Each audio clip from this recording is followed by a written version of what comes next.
बीकानेर के लोन करनसर से पूर्व विधायक वीरेंद्र बेनीवाल यूं तो राजनीतिक परिवार से आते हैं। बेनीवाल के पिता दिवंगत भीमसेन चौधरी लगातार 6 बार लोन करनसर से विधायक रहे।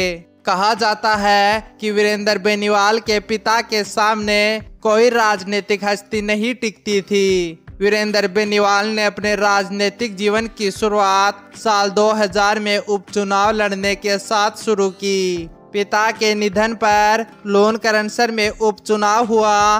कांग्रेस ने भीमसेन चौधरी के बेटे वीरेंद्र बेनीवाल और भाजपा ने मानिक चंद सुराणा को चुनाव में उतारा, लेकिन बेनीवाल पिता की विरासत को संभाल नहीं पाए और अपने जीवन का पहला ही चुनाव मानिक चंद सुराणा से हार गए। इसके बाद लगातार 2003 और 2008 का विधानसभा चुनाव कांग्रेस की टिकट से जीतकर राजस्थान विधानसभा की चौखट पर पहुंचे। कहा जाता है कि लगातार 2 चुनाव जीतने के बावजूद भी बेनीवाल अपने पिता की तरह लोगों का विश्वास नहीं जीत पाए। इसके बाद 2013 का विधानसभा चुनाव हुआ। कांग्रेस ने फिर से वीरेंद्र बेनीवाल पर भरोसा जताया और भाजपा की तरफ से सुमित गोदारा और वीरेंद्र बेनीवाल को उपचुनाव हराने वाले मानिक चंद सुराणा निर्दलीय चुनावी मैदान में उतरे। जब चुनावों के नतीजे आए तो ये नतीजे कांग्रेस पार्टी और बेनीवाल परिवार के लिए